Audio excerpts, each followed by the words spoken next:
back to Promoted. I'm your host, Felicity Theory, CEO and co-founder of We Aspire. I am in Meanjin, Brisbane today on beautiful Jagera and Turrbal country in sunny Brisbane, enjoying this warm weather. And I'm so grateful for the people who've taken care of this land, which we are meeting on. Renee, I'm joined by I'm joined by my fabulous co-host, Renee Wood.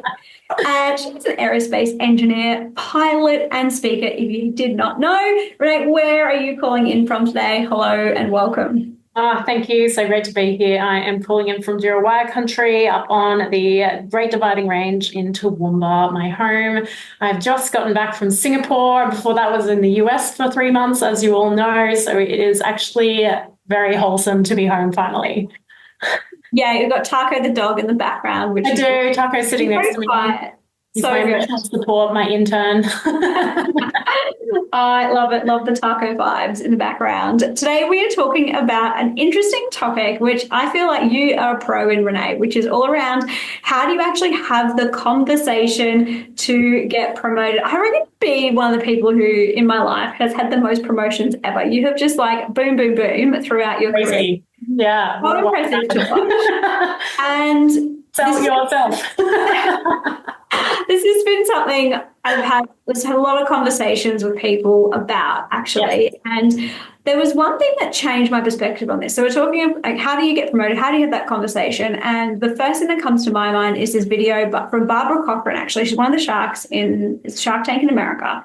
Yeah. And it changed my whole perspective on this when I saw it. So often I used to think that getting promoted was you walk into your boss's, office, you have the conversation, or it's promotion review time. That's the moment to have the conversation.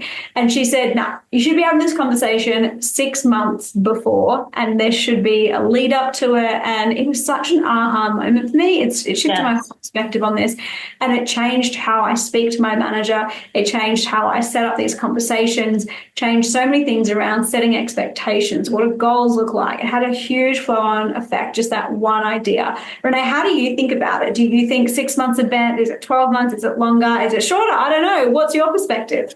Well, I mean, having the conversation about a promotion has come about in numerous ways for me. Speaking to, an opportunity where I was headhunted, that was kind of, I didn't even ask for the promotion. I was just given it on a silver platter. I just had to say yes. Just, decades of work. That does not happen often. And then, for my current job as Global Director of New Market Development, completely new field for me, well, in a way, and certainly the most senior role I've ever had in my career. And funnily enough, when I applied for this job, I applied for a lower level job. But I told them I wanted a higher level job because I told them my mission, what I was here to do, to the change I wanted to make, and the role that I thought I was fitting for. So I sold them my dream, essentially. And I just, for awareness, I really had to sell it. I had 8 interviews with all of the VPs and the CEO of this company. And so, I got thrown the most curly questions you can imagine. What was the most pivotal moment in your childhood and what makes you you today? I was like, I have never had that question in my life, and I'm not sure you're ready for the answer.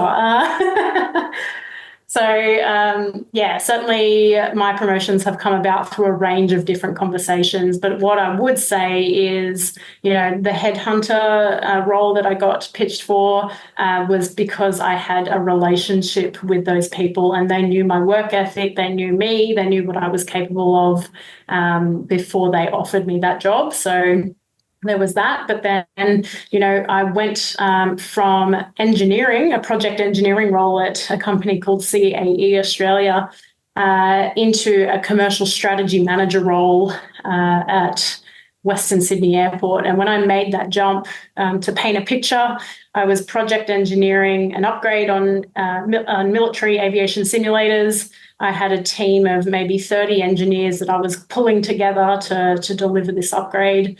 None of them reported to me, but I was managing their workflow. And then I went to Western Sydney Airport in a commercial strategy manager role, completely new expertise, new way of thinking, probably one of the biggest stretches that I've had personally in my career. And I didn't have a team underneath me. I was the team delivering the work. So, promotion doesn't always look like a team and more people reporting to you. It can look like many different levels of accountability and responsibility. And in that job interview, I was really hungry for that role. But little did I know that the manager at the time prioritized choosing engineers to enter her team because they knew how meticulous and detail-oriented they were. And that was kind of something that worked in my favor in that regard. I'm sure my work experience also played into that, but, that was just a great, magic opportunity where values and skill sets aligned. So I don't have a secret sauce, but what I can say is the one thing that has always worked incredibly well for me, and I think this applies to everyone in the world, you need to have a very solid why about why you are going for that job, because people can pick apart if you've just written, a resume and thrown it out to 50 different people and you turn up to the interview and you use the wrong name of the company, or you can't demonstrate your connection and your emotional attachment or your mission around why you want that job. People see through it straight away. And when I think I've kind of said in previous episodes with you, Felicity, I've been very intentional with the decisions I've made in my career. So I can always very clearly demonstrate why I'm sitting in that hot seat at that time. What about you? Oh, good question. Yeah, I certainly think having really being clear on your why and your story and what makes you unique. So I often think about, sometimes it can just be who's up for promotion right now, especially if you're working in a large organization. So and this goes for things like awards as well. I think about this a lot for something like an award, is literally making a list of all the things that are about you. And it could be your strengths, it could be your personality, your style, things like work ethic. You mentioned Renee, and actually going through and then looking at what are those things that most people that are going to apply for promotion or put themselves forward for this opportunity, what are they going to have in common? So usually I'm in an engineering world, so engineer. Okay, most people are going to have some kind of engineering qualification.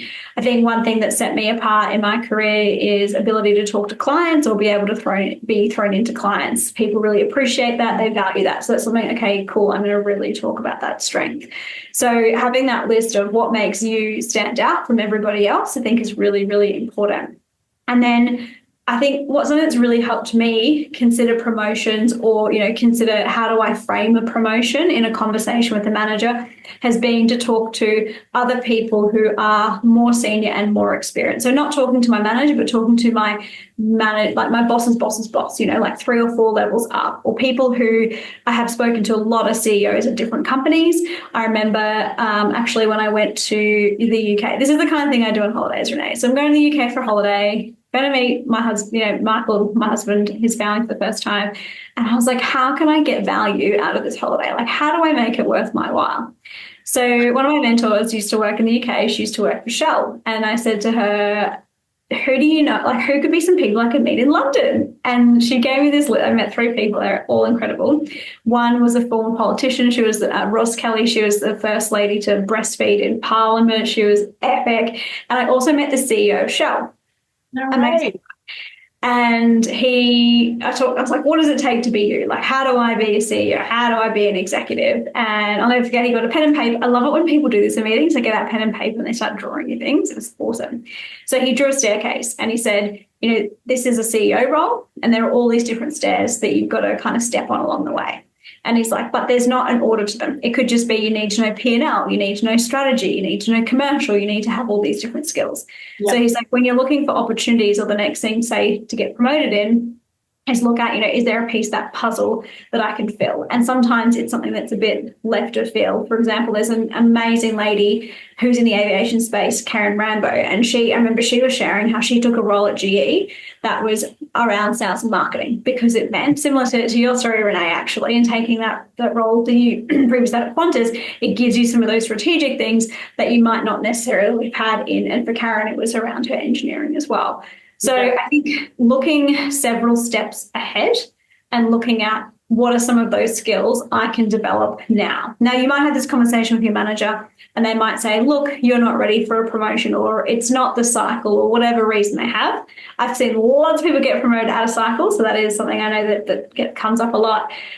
Really delving into, okay, what would you need to see to get me, for me to have that role, for me to have that promotion? Here's where I feel like I'm doing those things already, or what are those gaps? And actually say, can we have a conversation now to come up with a plan for how I can get there, and actually get those steps really clear, written down? Because you want to be able to go to them in 6 months' time and say, hey, and not just pop up 6 months later like, hey, remember that conversation 6 months ago? You want to be, whether it's once a month or every couple of months, having that conversation. Here's how I'm tracking, being proactive about that. Hey, I went and tried doing some, client engagement. I found it was really challenging. Have you got any advice on how I can improve, or whatever the thing is you're trying to develop yourself in? So your manager is kept up to date. So again, there's not a surprise when you say, hey, we've been having this conversation for 6 months. Almost like, why should I not? Because I've done everything that you've asked. And I would say I have seen this, not go so well for people, in the sense of, it's really subjective. And I think that's a real trap, is that if you have a manager who might not see the world the same way that you do, which happens a lot, certainly happens a lot in my experience, then they might not see those development things, and they might create some new hurdles to jump through, which can be a really frustrating process as well, because then you might get to that 6 month mark, you've done everything on the list, you've done everything quote unquote right, but then there's still hurdles to get through. And I've seen that to be quite a barrier for young people, particularly in technical roles, who are trying to get promoted. That's not there. And it's about like, oh, you just need to have 3 years experience. Okay, that's right.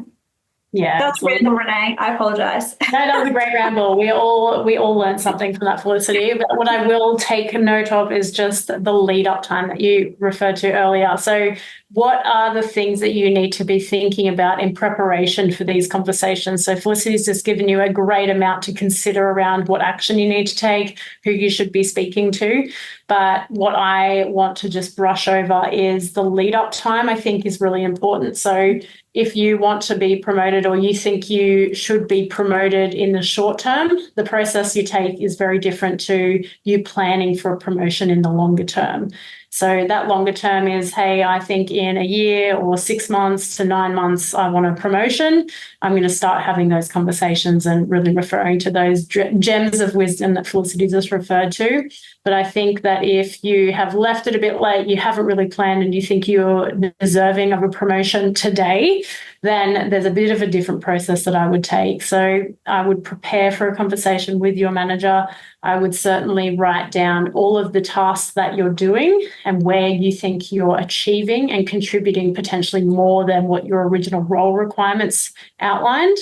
And whilst you did say, Felicity, that you think it's a bit subjective around whether or not you deserve a promotion, I think coming back to your job description and potentially people in the position above you and using their position, and if there's no position above you within your immediate team, even going outside of your team and asking people that are in those sorts of level roles that you're seeking, and getting a really clear understanding around what are they doing in order to deliver at that level.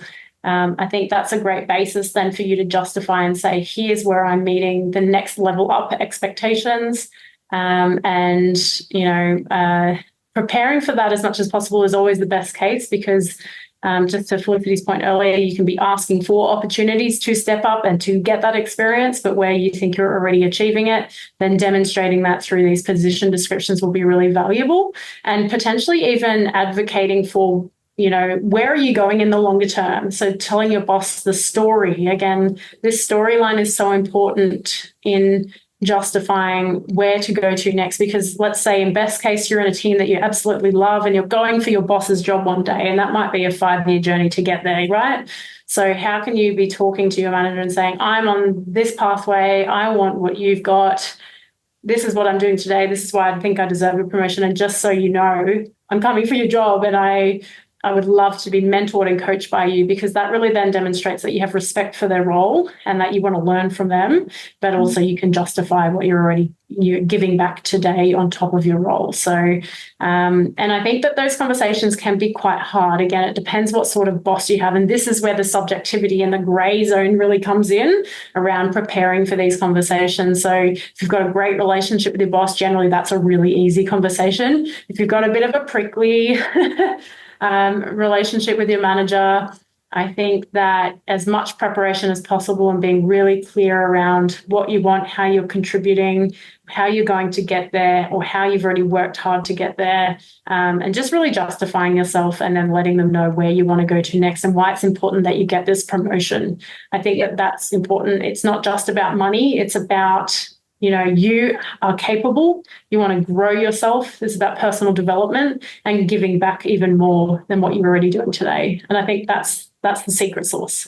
Yeah, such a good point. And it's also, I think, not just one conversation with one boss. You are likely working in a team, and you're likely working in a company. I mean, imagine if your boss was hearing all these fantastic things about you from their colleagues, right? So how can you impress their colleagues, do those things that are going to make a difference in the whole organization? And look, I think a lot of people have an expectation around promotion. And when I was younger, I for sure had those same expectations starting out of my career, like, oh, I've been here this time, then I should get promoted. But do you know what? Actually, it takes effort, it takes work. And I used to think, oh, well, I'm doing my job, I should get promoted. And then often the feedback would be, oh, well, if you want to get promoted to the next level, you've got to be operating at that level. And I was like, that doesn't even make sense to me. But I actually think it's a really helpful tip, and just what you were sharing there as well, Renee, around looking at that role description for what's that next level up. How can you actually start doing those things now without anyone asking you? And I think that's a thing that a lot of people miss, is that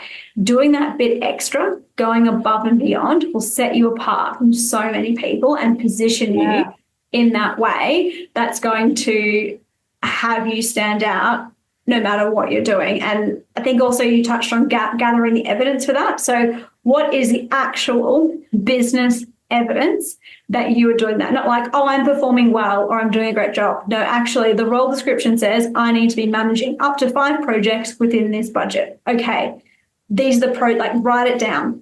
These are the specific projects that I'm managing, and that's just a random example, but whatever's in that role description, get super specific and super tangible on the work that you are doing. And it's likely that you work in a business or you work in an organization that's got KPIs, it's got strategic drivers. Myself as a business owner, if someone came to me and said, hey, look, I have brought in this extra revenue for the business, I deserve a pay rise, I'd be like, well, absolutely you do. You've brought in this extra above your role. That makes logical sense. If you're a consultant, it might be my utilization, or I, invented this checklist which has saved this time, that's improved these efficiencies within the business. Whatever it might be, what are those things that actually are helping those business drivers? It might be that you work at local council and the driver is around community engagement and stakeholders. Well, actually, here is the way that I managed our risk around stakeholders, and while it might not be tangible dollars, I've actually saved all this money. So what are those tangible examples that you can present for your case for that promotion? Yeah, it's such an interesting one, just the whole debate that you referred to then around stepping up and doing more than you're paid to do as well, because I think that there is a lot of, guardedness and union work even around, you shouldn't have to do more than your role until you're paid. I've probably upset all the unions here, Renee. Yeah, all the union workers were very sorry. But to that point, it's generally, let's say it's not workload that you're taking on over and above your role because you can't, because you're in a unionized workforce, then it's your relationships. It's how much people trust you. It's the potential they see in you. That generally comes from your reliability and you standing up and stepping up when others need you. But certainly, I think if you are somebody that's helping and going above and beyond, it's so much easier to use that as a case to justify that promotion. And as a parent of 2, I am time poor and there's only limited space I have. I think there's little things that we can do, like just taking a moment to stop and think. Mm-hmm. And take some initiative, just then they can be such small things, like even to your colleague or your manager, hey, I just thought, every meeting you're taking the minutes and sharing, hey, do you want me to take a load off? Do you want me to do the minutes? And you actually literally just do them in the meeting, like something really simple that doesn't take extra time. And it's a really good point, Renee, because a lot of people, including myself, struggling with work-life balance. So that's really tricky. How do I get everything done in the time that I need to get it done? So I think thinking of creative ways where it's like, I don't know, you're on your morning commute and you just have a thought, how could I support my colleague better? How can I support my boss better? Those can be little things that can go a long way. And I do feel I like mixed about the taking on extra work and what's fair and what's right and all of that. I think it comes down to what's really important to you. And if you do want to, if you're wanting to accelerate your career, then maybe that's going to work for you to take those things on. Maybe you've got kids, totally fine, and it's going to be other creative ways that you're going to show initiative instead. Yeah, and I think to that point, if you're taking those small pieces of initiative, that could be part of your 6 to 9 month plan in trying to seek a promotion as well. And generally, you start doing that when you become really comfortable in your job as well. So I think that's almost like a natural next step, but maybe that's coming from my point of view only and not everybody's experience. So I think that's worked for me. Potentially that's why I've got all these promotions so quickly, Felicity. Who knows? Well, I feel like I'm a corporate refugee. Someone said that when you leave, I don't know. I'm out of the corporate world. I've been like, I'm going to promote myself to be a CEO, which I often feel slightly insecure about, that I have given myself a self-promotion to the CEO of our business. But here we are. So look, I think this has just been our perspective, what's worked for us, what we've seen work for other people.